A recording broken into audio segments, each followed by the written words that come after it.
Welcome to the All Things Bright and Beautiful podcast. I'm Jenna DePrima here with my co-host Lydia Shively, and this is a discussion of life, books, and theology from a confessionally reformed Christian perspective.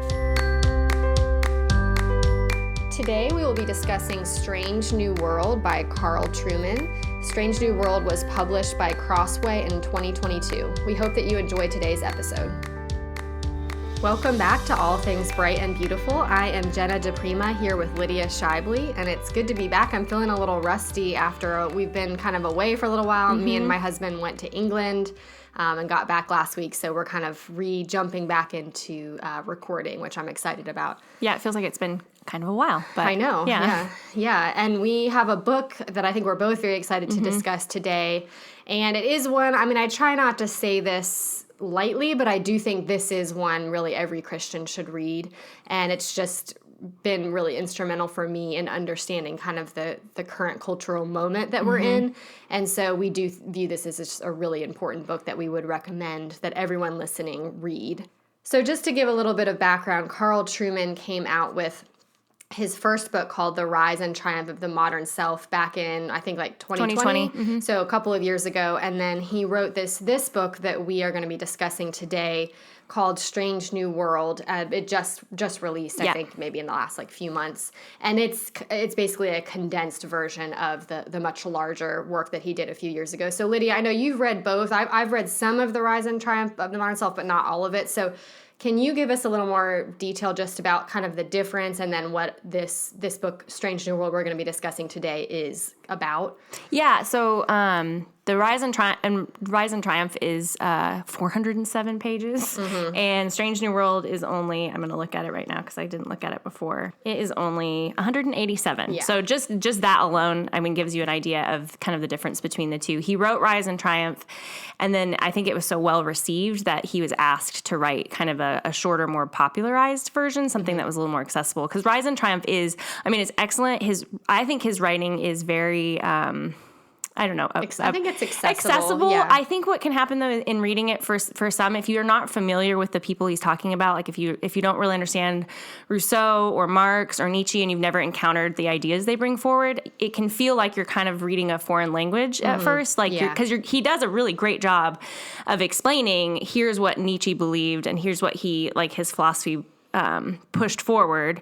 But if you're reading all that, then the new ideas that he's bringing in connecting all these people, you can kind of get bogged down, I think. So for me reading it, I was familiar with those people, so I think it was less of a mental exercise as it could be maybe for someone that's not as familiar with them. But the cool thing for Strange New World is he gives I think he still does. I'm actually really impressed with how he was able to take the ideas that he expanded on in Rise and Triumph and then condense them the way he did without losing much. Because I think it could be really easy to make it too shallow, but he didn't do that at all. He kind of just is a little bit lighter on how much he tells you about Rousseau or Nietzsche and that kind of thing, and gets kind of right to the crux of what of how that affects us today a little bit faster.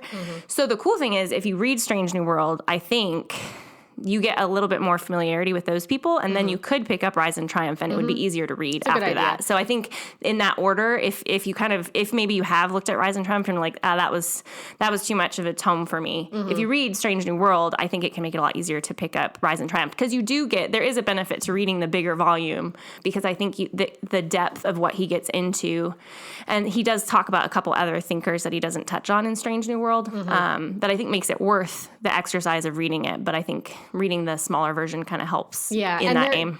I really liked he included a glossary in the back of Strange New World, which I think would be especially helpful if you are a person who's not familiar with some of the history or some of the names that he talks about. So a lot of the words in the glossary are explain who was Rousseau, or who, and so that can give you kind of a good background, like you said, and then maybe you might want to read the longer one, after you've read the shorter one. Yeah, not that you have to. I think he does a great job of kind of condensing the whole argument here, and it is a great standalone book, but it is cool to kind of get a bigger picture. If you want more information or you find it especially interesting. So for the whole idea of kind of what the Strange New World is, and Rise and Triumph would be along the same lines, is I think Ryan T. Anderson wrote the foreword for Strange New World, and he summarizes it, I think, the best. He just says, the book is about how the person became a self, the self became sexualized, and then sex became politicized. And so Trueman just sort of walks us through how sort of we've gotten today in this mentality that we can think, like he talks a lot about trans ideology and how could we think that a man could imagine himself to be a woman trapped in a man's body. Like how could we arrive there when 50 years ago that would have been unthinkable for most people. And so he just takes us through all of these sort of thought movements and shows us here's sort of the progression of how we've arrived here. Yeah, he opens with the story of like, if I was to tell my grandfather I feel like I'm a woman trapped in a man's body, that would be just incomprehensible. Like he wouldn't understand. There's no what category you're saying. for that. There's no category for that. And how now obviously that's somewhat common and is not something that would really surprise anyone. And so, yeah, like you said, he shows how we got to such a drastic place so quickly, and such a different place than we were even like 50 years ago in our grandparents' generation. Right. I also think it's helpful in Rise and Triumph. I can't remember what chapter this was in, but I think this is also just a helpful picture for kind of what he's getting at in addition to what Ryan T. Anderson says. So he also writes, the intuitive moral structure of our modern social imaginary prioritizes victimhood, sees selfhood in psychological terms, regards traditional sexual codes as oppressive and life-denying, and places a premium on the individual's right to define his or her own existence. So that idea of he's kind of making the argument of this is the social imaginary we currently live in. Yeah. And then the whole book sort of takes you to how do we get there? Yeah. So one concept that is huge in this book and is important to understand just as we're having this discussion is the term self. And so Carl Trueman explains what he means by that in the beginning of the book. And so when we think of self, we might think of like, I'm Jenna DePrima. Right. Okay, yes. But he's talking about something a little bit different and more nuanced. And he says when he uses the term self in this book, he's he's referring to kind of a deeper notion of where like the quote unquote real me is found. So kind of our core, who we are at the core is how he defines self.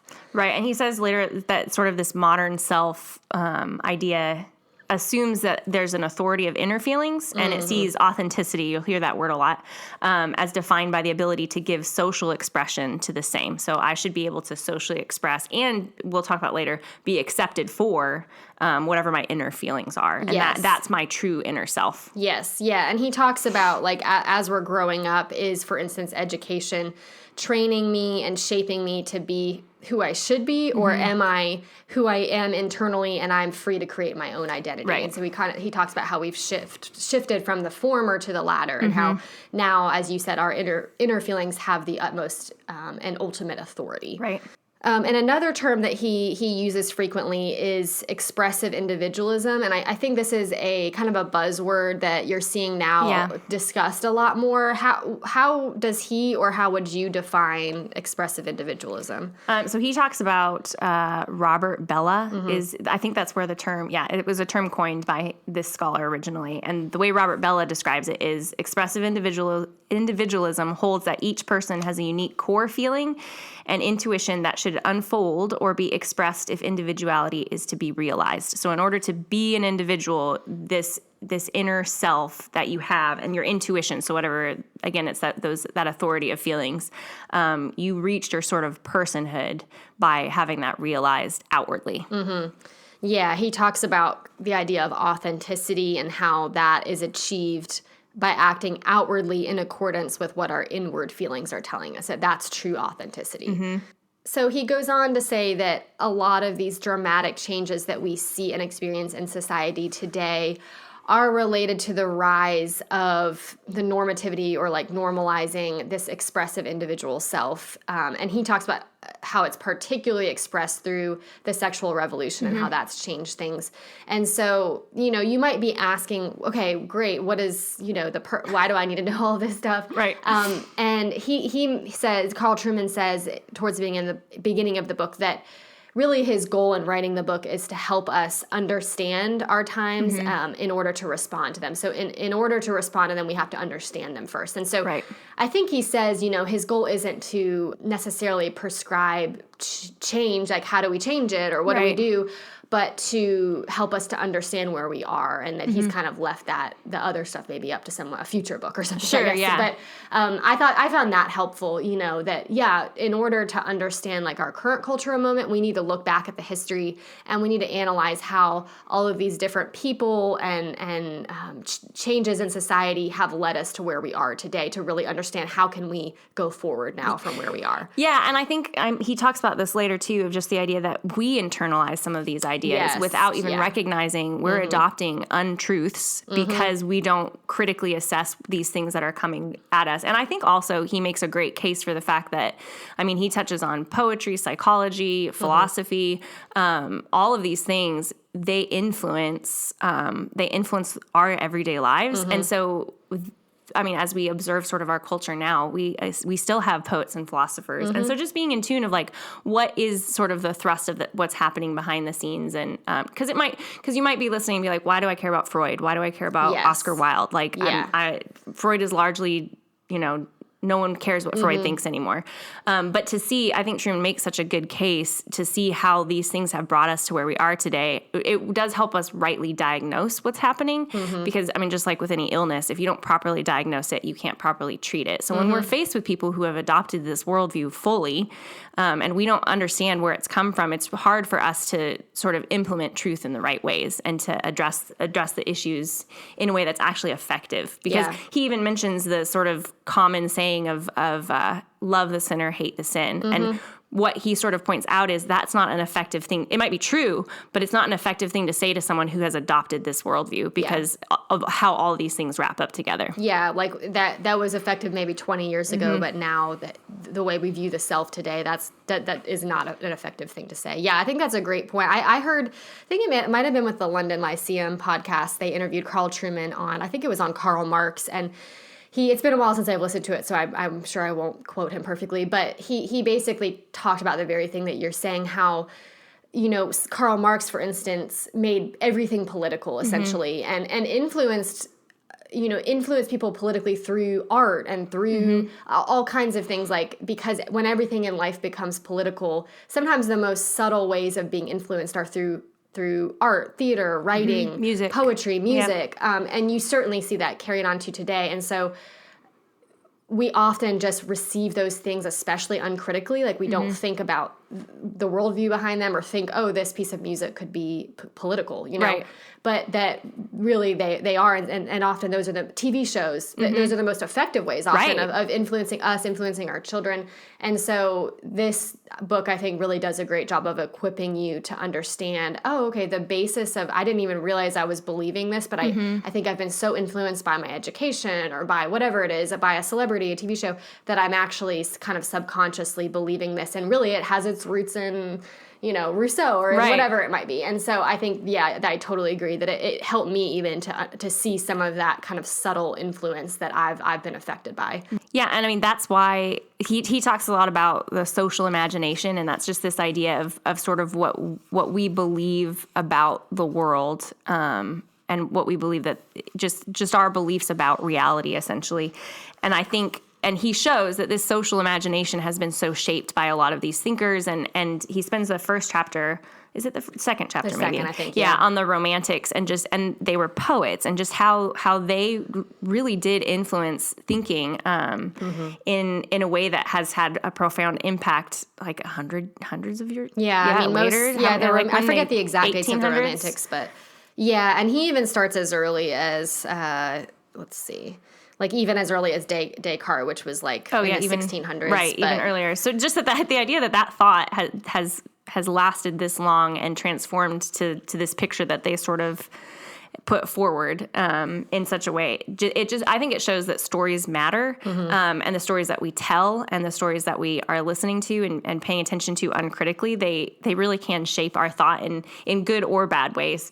And the Romantics especially. We talked about it in the Frankenstein episode a little bit about the Romantics and just their thoughts about original sin and the idea that society and culture corrupts people, not people are corrupt. And I think Yes. if you just pay attention to anything people are saying today, you can be like, oh, yeah, that's exactly what people are saying. Is it's this idea that culture corrupts, not individuals are corrupt, and Right. therefore parts of culture might be corrupt and that kind of thing. And that originated way back with Rousseau and the Shelleys and all of that, and that was long before today.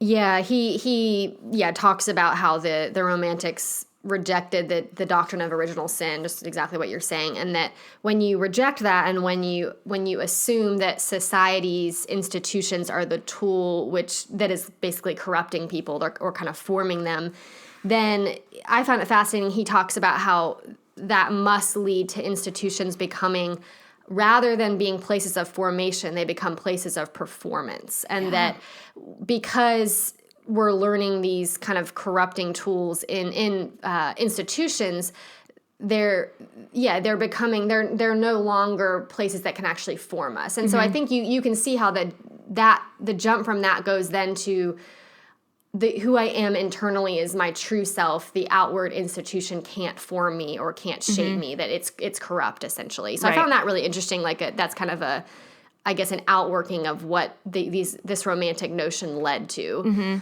I think it's also in Rise and Triumph, he talks about how he's talking, I think, specifically about like the Shelleys and Lord Byron, about how these poetically radicalized sentiments drive radical politics. And what's interesting too about these poets is I think we maybe don't give them enough credit in, like, when we think about musicians maybe in our day, or like you were talking about television. We don't give a whole lot of credit to these things for shaping the social imaginary the way that they do. But they're probably more successful at it, because he even compares it for like Shelley. He saw sort of this revolution that needed to happen, specifically with sort of like sexual revolution and going away from any sexual morals. And he saw sort of the poetic form was an alternative to violence. And so in order to bring about this radical revolution, it wasn't like the French Revolution where it was bloody and lots of people were murdered and it was awful, but it's this much more subtle, use poetry and this social imagination to shift perspective and bring about a revolution. And I just think that's kind of an important thing to pay attention to, because, we might pay attention to these radicalized, maybe more violent ways of trying to bring about change while ignoring these more subtle things that are probably more successful because they're subtle, and we're not really paying attention to how that's influencing just all thought and even our own personal thought, kind of like we were talking about earlier. Yeah, that's a great point.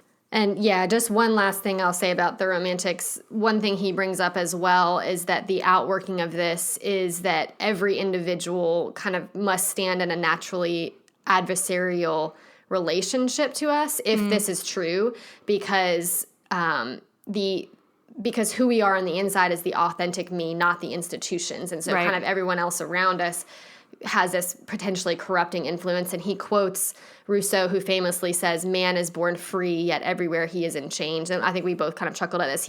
Carl Trueman says, "This, of course, is complete nonsense." Like, he just has a short sentence saying that. And he just makes the argument that clearly, for instance, no newborn child can take care of themselves. Like, we are actually born utterly dependent on others, and we try to persuade ourselves that such an obvious fact is not true. That's what Carl Trueman says.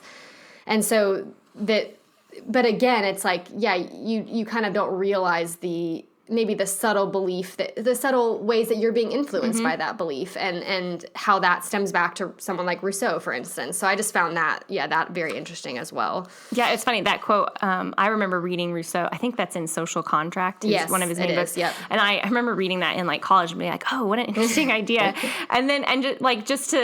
I think a lot of these authors, or these thinkers, I guess, that he talks about write very well. And so some of them can be like just kind of offhand, very convincing, especially like Nietzsche and obviously these poets. And so just to be able to like think through those things, and also just to like look at Rousseau and be like, well, no wonder he didn't want any sort of relation to people. I mean, I think he had multiple children that he abandoned to orphanages. So he just believed there should be no responsibility for other people, essentially, that marriage contracts, family, any sort of like family institution, all of that is made up by culture and it doesn't actually exist. And so it's just kind of, you look at that and you're like, well, it's obvious where your ideas flow from and the corruption that they really flow from. Right, yeah. So after talking about the Romantics, Trueman goes on to talk about Marx and Nietzsche, among a few others. And I would say he kind of focuses on those two, though. And so he talks about how Marx believes that there is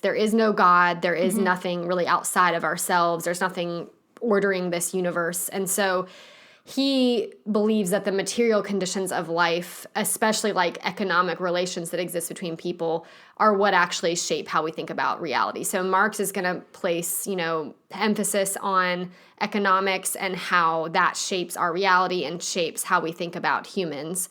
And I think Trueman does a great job of showing how much we've been influenced by Marx, and also just how, if, even something like religion, the institution of religion, is, according to Marx, would be an unjust way of controlling economic relations. And so everything that, attempts to control government or religion or the economic relations in what he would view as an unfair way is a negative thing. And so to Marx, everything is political. Like everything has a political means and ends.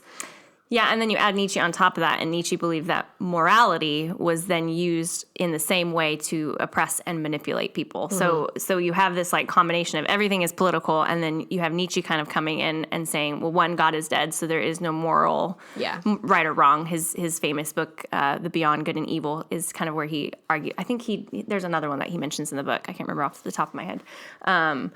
But so then morals, or any sort of moral framework, is also, it's not only doesn't have any foundation because there is no God, but it's also a negative manipulative tool by those in power to keep control over those that are not in power, essentially. So that to me makes so much sense why people are so hostile towards the idea of Christian ethic, because they see that as, that's just a manipulative, I don't know why I struggle through that, manipulative tool of power. So you're just exerting power and you're seeking to oppress us with morals. It's not seen as, oh no, this is actually a framework that's good for you. That's a tool of power. Right. Yeah. And that if you make the argument that God is dead, like, Trueman says Nietzsche chooses that phrase carefully. Like he's not simply saying God is irrelevant or we don't need to give him much thought. He's saying that he does not exist. And so the Enlightenment has rendered God like non-existent, essentially. And so even a famous philosopher like Immanuel Kant, for instance, kind of still assumed there was maybe like an indirect role that God was playing, or there was some kind of presupposition of morality. Yeah. But that Nietzsche's really doing away, you really can't have any moral basis for anything if God is dead. There's no way to have a consistent ethic of morality without involving God in some way, or involving something outside of ourselves or higher than ourselves. So Trueman says if you displace God, if you kill him, then everything changes. Nothing, absolutely nothing can stay the same. There is no moral stability to the universe. And there's no greater accountability than ourselves. There's no greater accountability than each individual if there's no God. Which, to Nietzsche's credit, is sort of a logical conclusion, too. If you don't believe, he's very consistent and more honest than a lot of people that will be like, well, no God exists, but there's still right and wrong. Or you still need to do good, but don't but there's really no define framework good. for what good might be. And so that idea, so then Nietzsche sort of pushes forward, well, the greatest good, I mean, in quotations, is the Superman.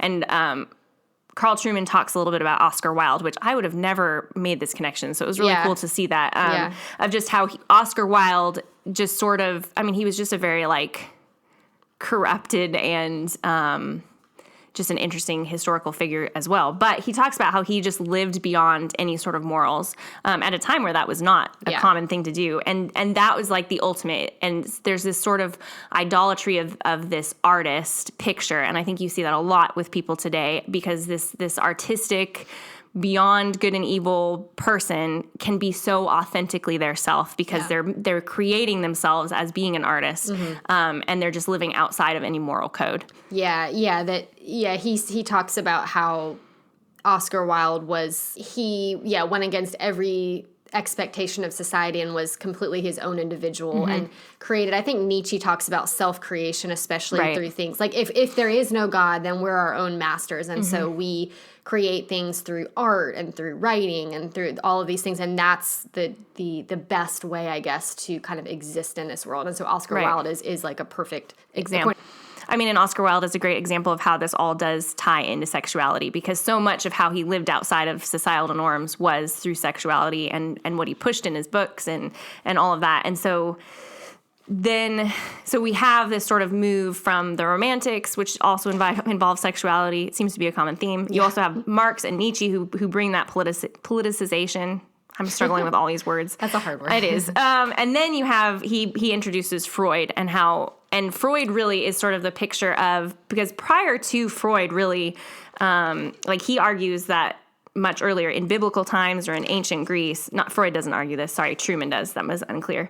But in biblical times or in ancient Greek, sex was regarded as something that human beings did. Today it is considered to be something vital to who human beings are. And Freud is largely responsible for that, because he kind of introduced this idea that having sex or your sexual being is foundational. It's not just a part of who you are, but it is the foundation towards your own human happiness and just your being a human. Yeah. All the way to from infant and on. And so he really kind of brings in this idea that sexuality is part of who you are. So that then combined with Marx and Nietzsche takes sexuality and politicizes it. Mm-hmm. Yeah, it's a more recent, it's really in the last 100 years that specifically sexual desires, I guess largely thanks to Freud, have become the kind of focal point of defining who you are as a human being. And as you said, it's no longer something you do, it's something that you are. Yeah, and Trueman really talks about how so you have Freud and you have Marx and Nietzsche, and it's kind of hard to see how those two might connect initially, but then he talks about Wilhelm Reich, which I don't know much about him. He does explain a little bit more about him in The Rise and Triumph as well, but honestly, it's been 2 years since I read that book, so I can't give you more information than that. But what's most important about Reich is that he brings Marx and Freud together.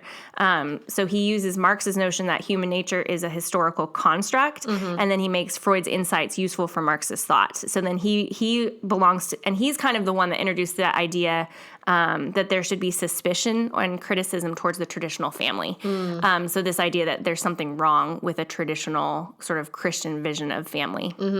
Yeah, and I mean, you draw the obvious conclusion, if sex is something, if it's part of your identity, then it becomes political, because any kind of rules trying to govern anything sexual are,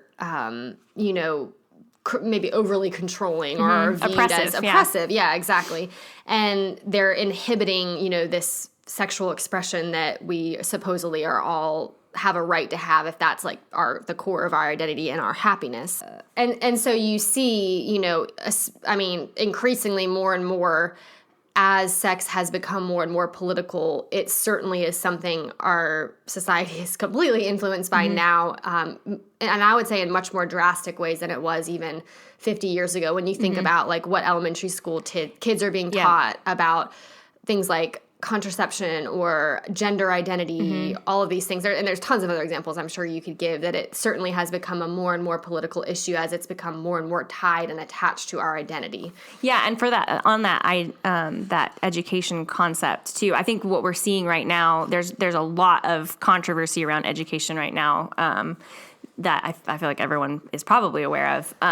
And it's so tied to what Trueman is talking about. He actually says, he's talking about Reich, and he says, this is Rousseau with a sexual twist. The authentic person is the sexual being, the one guided by the inner voice of sexualized nature, and the role of education is not to repress that for the purpose of personal formation, but to liberate it for the purpose of self-expression. So just education, like you talked about earlier, is not about the formation of a person towards this character that's true and good. It's how can we express ourselves, and specifically sexually express ourselves, which is why there's this push towards this certain type of sexual education. It's not just about procreation and those types of things. It has a very specific agenda for identity.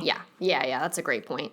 Yeah, well, that kind of just leads us, I think, naturally into the sexual revolution and maybe more modern, where we are with LGBTQ lot of plus, letters. right? Is that all the letters? They add another one. Okay, yeah, I cannot keep up with that. But yeah, that brings us into, there's so much, I would say, that it's like I almost have like whiplash thinking about like how much has happened with all of that. Even in like the last decade, there's just so much that has happened. But I think that's a good segue just into that. So can you give us a little background, Lydia, on that, like maybe starting in like the 60s or the 70s and kind of where we've come from? Okay, I was not prepared to do I'm this, sorry, so let me do my best memory of his. Yeah. I feel like you can do it better than me. So you have he makes a good case for the sexual revolution predates the 1960s. It really does sort of so you have Simone de Beauvoir. I don't actually know how to say her name. I think that's right, yeah. I think that's right. So Simone de Beauvoir kind of launched this, but she's much, much earlier than the 1960s. She's in like the early French feminist period, which clashed with the early American feminists and first wave feminism. Anyway, but her ideas sort of made their way into, if we're going to talk about America specifically, made their way into America. And she's the one that sort of famously said that one is not born, but rather becomes a woman. And so, I don't know that trans ideology was even in her head at that time, but she sort of sparked this movement away from distinctions between men and women. So then 1960s hit, and you have this reactionary swell of feminism specifically that really does push for reproductive rights, specifically abortion. And so it's this push for women wanting to have... it's not just about equal rights as a lot of people might think about it, but it's really about a sexual equality wherein there's not a sexual responsibility.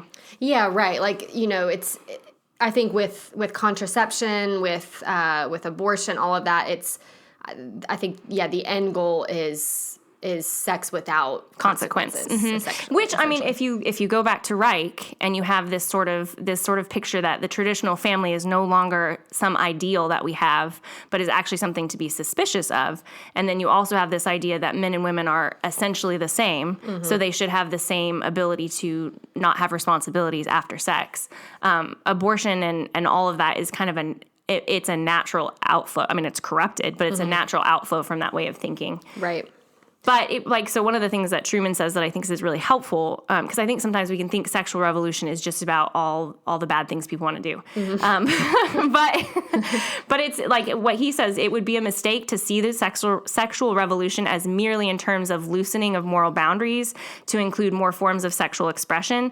What marks the modern sexual revolution out as distinctive is the way it has normalized sexual phenomena such as homosexuality and promiscuity and even come to celebrate them. Yeah. So that is really what you see in the 1960s is this elevation of, well, men can be promiscuous, women ought to be as well, and we should celebrate that. And then that was also sort of when homosexuality became championed, and they sought to normalize and accept it in culture. Yeah. And then Trueman talks about how kind of in the 80s with the AIDS crisis, really, he says the L and the G come together because they are experiencing this shared crisis. And so he talks about how, much like you brought up, I think, towards the beginning of the episode, that this victimhood in our current culture is what's virtuous. Yeah. So you have, lesbian and gay men and women being victims of the AIDS crisis, sadly, and they come together in the midst of that. The interesting thing is that at that time, the underlying assumption has to be that there are differences between the biological sexes. Like, to be lesbian or to be gay, you prefer a man or a woman, right? And so it rests on this difference between biology. So it's interesting to see how drastically far we've come from that, even in the last few decades.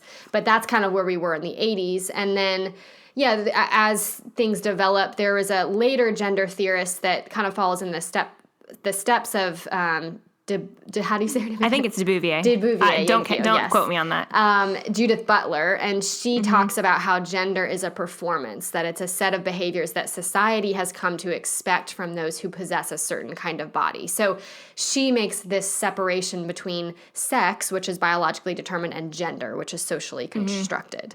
And so you could be born biologically female, but it's society that instructs you how to perform, and Right. that's not really, your gender is not necessarily attached to your biology.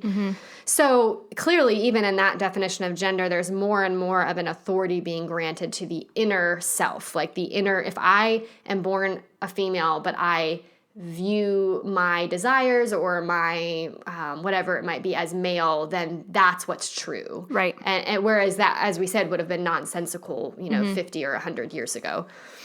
Yeah, and it's interesting too, because it's not just my inner self is the ultimate authority above what culture tells me, but now it's my inner self is the authority over even biology. Yeah. That this inner self has such precedence over anything else that everything sort of bows to it. And also Truman talks about how in order for all of this to happen, there had to be technology put into place to make it possible to have a fluid gender or to change your gender. And so that until recently hasn't been possible. And so now, as that's becoming more and more possible, there's more and more options and opportunities for gender to be fluid, whereas that, again, would have been nonsensical before the technology was in place.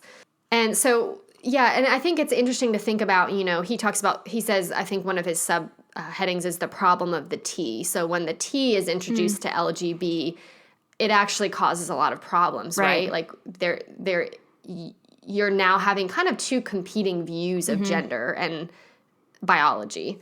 Yeah, I mean, so in the 1960s, when sort of the gay and lesbian movement was kind of up and coming, they were not warm towards the trans movement because it existed even back then.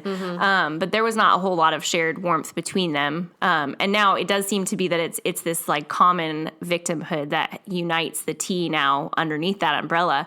But even, I mean, he even talks about I can't remember what the acronym stands for, but they'll call like sort of traditional feminists TERFs because they're so like I think J.K. Rowling is sort of a well-known example of this, where she does say like she's sort of a traditional feminist in that she says that there are women and a man cannot be a woman because he doesn't have the biological experience of a woman. Right. And she is sort of now demonized by the trans movement because that denies what they're trying to say is reality. Yeah. So you have this sort of like inner conflict, and almost kind of looking at it, you're almost like, I can't see this going anywhere but imploding somehow because you seem to be at war even within it's chaos. The ideology. It is chaos. There's kind of no, and that I guess that's what happened when you don't have a foundation of any kind. It's just bound to crumble at some point. Yeah. He quotes, or Truman talks about how it's become the case that anyone who believes that sex is binary is like being accused of being transphobic now. And he quotes, there's a feminist writer named Janice Raymond, and she makes the argument that she says female biology shapes female history, a history that men don't have because of their sex, including the history of menstruation, of pregnancy, of the capacity to become pregnant. To deny female history is in part based on female biology is like denying the important aspects of Black history are based on skin color. As with biological skin color, female biology does not confer an essential femininity, but rather it confers a historical reality. So I don't agree with everything she's saying, but I think it's just it's an interesting and important point that. And it's almost amazing that you have to actually make the argument women actually are different and have a different history because they menstruate, they can get pregnant, they can, there's these obvious, and obviously that's not true of every woman, but it's largely true of women. And so there's very obvious biological differences that have led to a different history, and yet that's something that's, I think most probably gender theorists wouldn't say today, Wouldn't acknowledge, yeah. And so Truman says this should alert us to the logic of the argument that trans ideology is based on it. He says, because it assumes that the body is not of primary relevance to gender identity, it consequently excludes bodily considerations from the definition of what it means to be a man or a woman. And then he actually brings up J.K. Rowling's comment that she said there must surely be a word for people who are menstruating. Like, which is just like, that the fact that that's controversial is just crazy, but it's very controversial. It is. And so again, this inner psychological definition of what it means to be a man or a woman is what is prevailing now, not the literal biological truths that you have within your body. Right. And he talks about, like, he has a chapter that's called, like, plastic people or something, like, and this idea that reality exists for us to shape it. Yeah. And that's kind of what you're seeing in the trans ideology is my inner self ought to shape biology. And so I should change my body according to what this inner self says, because there is no outward litmus test for what anything is. It's all inner, this inner self dictating what everything else should be. And so there is this sort of push towards all these, what they would call gender affirming surgeries, that is really just body mutilation in order to achieve what this inner self is. Yeah. Yeah, he mentions too, so Anderson, who wrote the foreword for Strange New World, also wrote a book called When Harry Became Sally, and that became banned on Amazon. They stopped selling it. They said they wouldn't sell it anymore. I actually read it before it had been, long before, like right when it came out, so it hadn't been banned yet. And essentially what he does is he makes an argument from biology and takes the stories of people who have detransitioned, and most of the book is just stories of people telling of they transitioned, either men that transitioned into trans women or women doing the same and then detransitioned after they realized, oh, this doesn't actually make me happy. Because so much of the push for trans ideology is if you don't let people be their inner selves, then they're likely to commit suicide because they're so unhappy. Right. Instead of looking at, could they maybe be unhappy for some other reason, that we could maybe you look at any sort of dysphoria, like you don't look at an anorexic woman and who says, I'm so unhappy because I'm so fat. Yeah. And then tell her, yes, stop eating.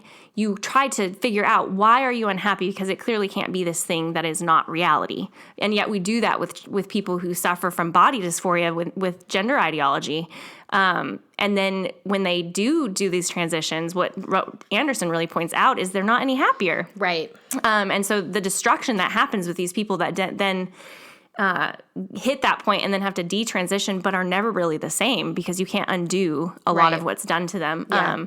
I think just that highlights really, his book is great if you can find it somewhere else. You still can't find it on Amazon. I know, which is interesting. Yeah. But I think it really does. His book especially was helpful to sort of have compassion on these people of they really are. There is an emptiness that exists there, and I mean, you have to understand, if you're denying reality to that degree, something is severely broken. Yeah. And I think that the church especially should be ready to sort of welcome these people and help and see that Christ is the antidote to that brokenness, not body mutilation. Yes. Why can't I say any words today? But not mutilating your body, not taking things that are harmful to you, but really Christ can help with whatever those things are that's brought you to this broken place. Yeah, and that, ultimately it's not our hope for new life or joy can't be found in looking inward within ourselves. That's not to say you don't ever look inward, but that it has to be something outside of ourselves, that we're broken, sinful people. We believe in the doctrine of original sin, and we believe we can't find the joy within ourselves. Like, we have to look to Christ, and we need a savior to save us from ourselves. And so that these people that are transitioning or whatever their story is, that there is still hope for them because they've been looking inward to define their own reality.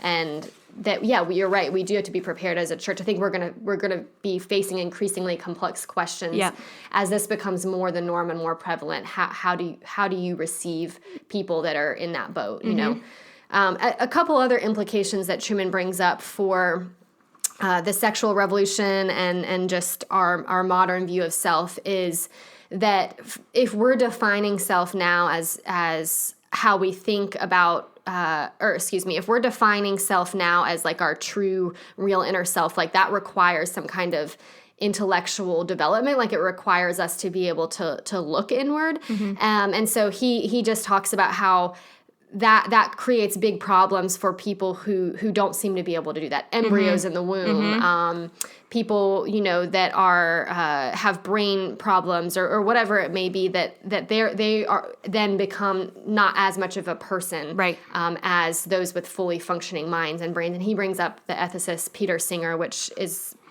probably familiar to a lot of people. He's kind of an example of what that mindset and that philosophy leads to, that he thinks that newborn babies, for instance, or even like adults with dementia, up until age 2, are not, I think he says they're not fully human. Yeah, they're not fully human, right?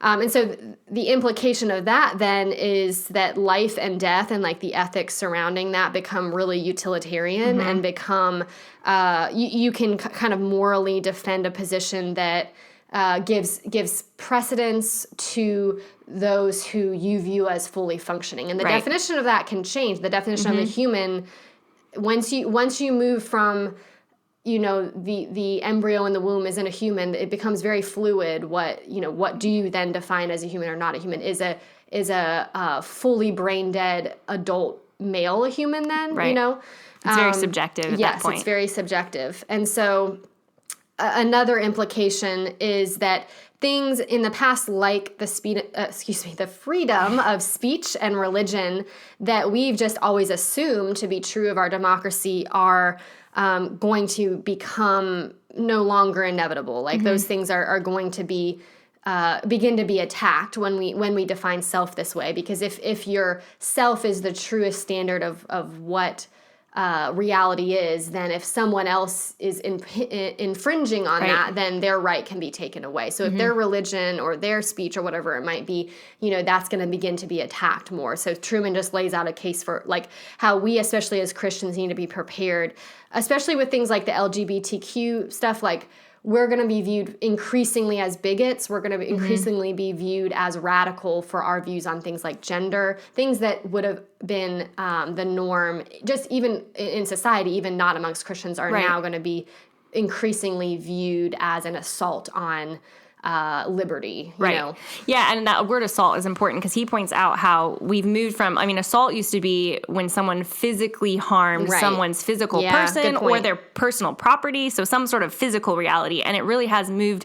I've had, on my blog, I've had people tell me I'm committing microaggressions for using the wrong pronouns, and so it's like, it's not just, it's aggressive and an attack on someone psychologically, and now that's now equated with a physical assault. It's now seen as synonymous. Right. And so like you were saying, the idea of freedom to even share ideas is now, it's seen as a moral attack. There's another book called The Coddling of the American Mind, and I can't remember the name of the authors, but we can link it in the show notes. And they're two secular professors who just observed the change in education, specifically with this idea of not being able to have a shared freedom of speech and freedom of contribution to thought, because anytime that those things come up in these education systems at the college level, like university level, is considered a personal attack. And so there's no longer room for shared ideas and debate from which we can learn. Instead, it's, no, we must shut down anything that affects our psychological sensibilities. And so much is lost from education in that way. And just, we talked a little bit about how education has shifted. He talks about how it shifted from the classical mindset of education, which is to conform the person who's being educated into these ideas of truth and goodness and this virtuous person, into this idea of self-expression. And education is really for you to express yourself and be able to, and who you really are. And so much is lost if education is that, because it's not really education anymore. Right. And there's no outward standard of virtue. Like, there's nothing you're conforming to any longer. It's all inward. And that's where, kind of going back to what we brought up earlier in the episode, that this idea of love the sinner, hate the sin doesn't work anymore, because the idea of the sinner cannot be separated. And so they're increasingly, like, Christians cannot be viewed as loving in this society, because we would have to endorse the sin and the sinner. Like, that the sin and the sinner, that those two things are inseparable, because that is their identity. It's not just what they do, it is who they are. Yeah, so in his last chapter, it's titled "Strangers in the Strange New World," and he really kind of gives. It's very short. It's not comprehensive by any means, but it's kind of a helpful. Okay, all right. We've sort of diagnosed the problem, and we understand where this thinking has come from, and we see it. We see it everywhere, and we see the problems that it produces. So now, what do we do as Christians? What should our response be? And he gives some of which were kind of interesting. Interesting arguments. Like he talks about the church singing as sort of an antidote. And, but really he does put a lot of emphasis on the idea of Christians should be building their sort of Christian community united within the church. Yeah. And under the whole counsel of God. Yeah. Yeah. I thought it was so great, the section on the church. And well, first of all, I was encouraged by this chapter because I did feel a little like depressed when I got to the end. I was like, man, we are under attack. But it's all true. And so right. it's like, we need to, as we said, recognize where we are, to understand where we need to go, and we need to understand our current cultural moment to be able to respond well. But it is a little bit depressing. It's like, man, that really has radically changed, and even in our lifetime, the culture we live in.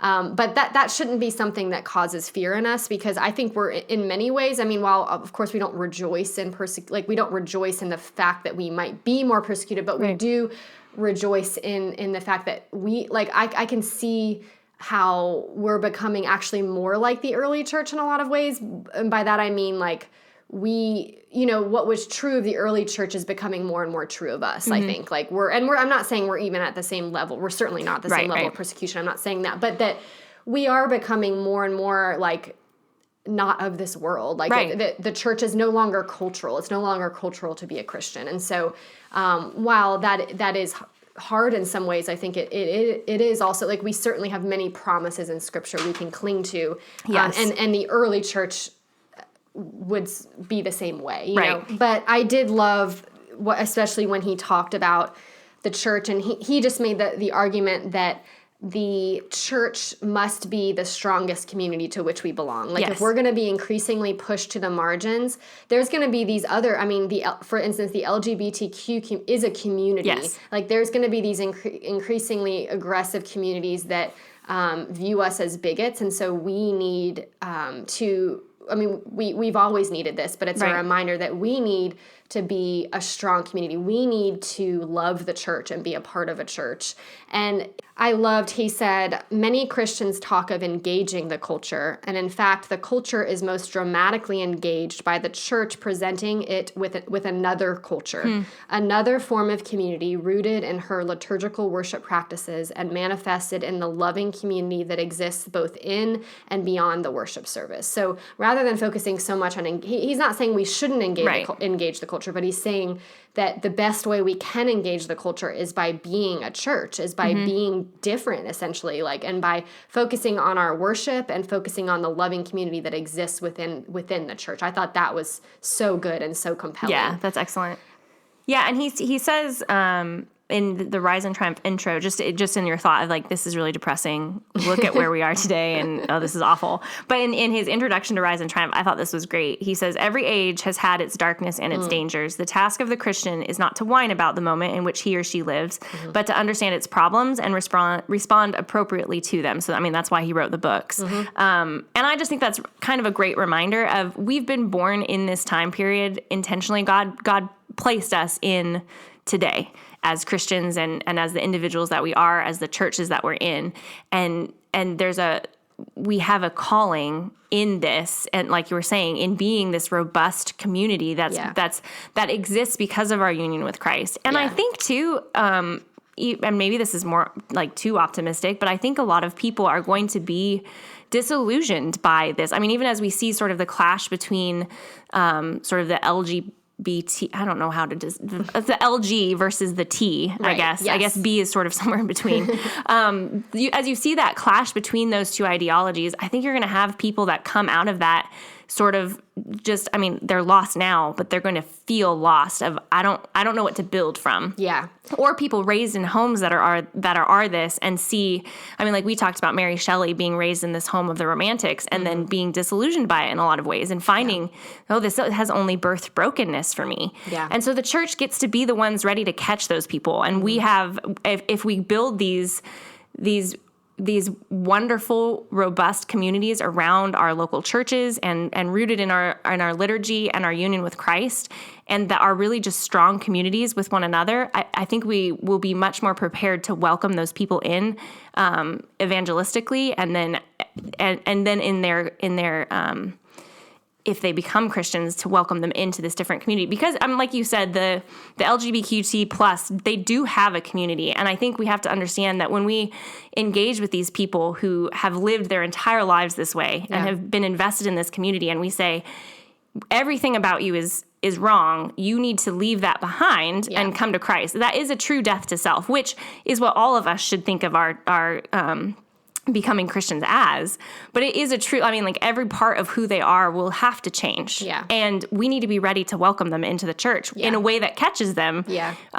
Instead of just sort of a wimpy, we just didn't have wimpy communities, I guess. Yeah. I think Rosaria Butterfield speaks really well to that. Yes. I'll try to find, I can't remember where it is, but I listened to an interview with her recently, and she talks a lot about that and how we better be ready. If we're going to receive people that are coming from these communities, we better be ready to welcome them into our community and to not make them do it alone. Like it's cruel. It would be cruel to tell them you need to die to yourself, change everything about you, and just kind of do it on your own. Alone. Yeah. Yes, and so what are ways that we can be this community to them? And there's a book, I actually haven't read it, but I just like the title, and my my husband has read it and says it's good, but it's by Mark Dever and I think Jamie Dunlap, and it's called The Compelling Community. And I just really like that title because I just think that's a great definition of like what we should be as a church. We should be a compelling community. That's kind of what we're trying to talk about. And I loved Trueman ended his book with saying that we should neither despair nor be optimistic. And he just talks about how Christian hope should be realistic. So we shouldn't be kind of blindly optimistic, but also we shouldn't be despairing. Right. And he says that, in this new world that we're living in that seems to be chaotic and uncharted and dark, we shouldn't despair. Rather than despairing, we need to prepare ourselves, be informed, know what we believe and why we believe it, and worship God in a manner that forms us as true disciples and pilgrims, intellectually and intuitively. And I think that's just a great, he strikes a great balance of a realistic tone of yes, this really is where we are. Right. But we should not despair. And like you said, there's been, I think it's easy to think man, we're in the worst of days, right. Kind of a gloom and doom, things are terrible now, we're no longer a Christian nation. And but certainly the early Christians also did not live in a Christian nation. Right. We have not always, or even for the vast majority of history, lived in a Christian nation. Right. And so we shouldn't expect that. And other nations currently around us do not. Right. So, yeah. Exactly. And so really every generation has had their trials and has had to think about how to engage the world in which they live. And so we're no different. And so we shouldn't despair. We shouldn't be unrealistically optimistic. We should hope in Christ, and we should love the church. I think too, he also mentions one of the ways that we sort of need to respond to this is by repenting of our own adoption of these false ideas that really are contrary to Christ. I mean, you as you read through this, you kind of just get this feeling of this is so godless. I mean, Nietzsche says God is dead, right? Yeah. Marx says God is just the opiate of the people. He doesn't exist. And so you read through this and you're like, oh, I have thought these things, or I can see where maybe I have thought along these lines, and that has a godless, unbiblical root. And we need to repent of that, and we need to recognize where we have contributed to this social imaginary. And I think what I appreciate about what he says there, and he kind of mentions this too, is we can't hold ourselves above other people who have adopted this and think, I'm so much better than this trans person. I'm so much better than a lesbian. That's just a total misunderstanding of the gospel and what our position is as people who have been rescued by Christ. And that also gives us this great piece of hope that, I mean, you could take even the most extreme. I mean, Rosaria Butterfield is a great example of this, a hardcore feminist lesbian who was contrary to everything and hated Christianity and then converted because Christ rescued her. Yeah. And so that means that these people that we're encountering, they could be our future brothers and sisters through Christ. And so just keeping that in mind as we engage with them, I think is helpful, of just keeping like our eyes are only open to the truth because of what Christ has done for us. Yeah, and in that same interview with Rosaria, she was saying that, sometimes we can overcomplicate. We think, okay, engaging this lesbian person is really complex. Right. And certainly in some ways I'm sure it is, but I just appreciated, she just very simply was like, it's not complex. They need the gospel. Yes. Like the gospel is not complex, and that is what we all need. And so I just so appreciate that, because I think it can feel intimidating and feel like, man, how do I even, like, where do I begin? Or this is so different than anything I've, faced before, whatever it might be. But that, yeah, we all need the hope of Christ. We all need the gospel, and that is not complex. We have a simple but a profound message to give the world, and that's what everyone needs. Thank you so much for joining us today. I really enjoyed talking about this with you. And like I said at the beginning of the episode, I would highly encourage that you pick this book up if you have the opportunity. Thank you for joining us today. If you'd like access to more resources, we have a website at allthingspodcast.org. We hope that you'll join us for our next episode.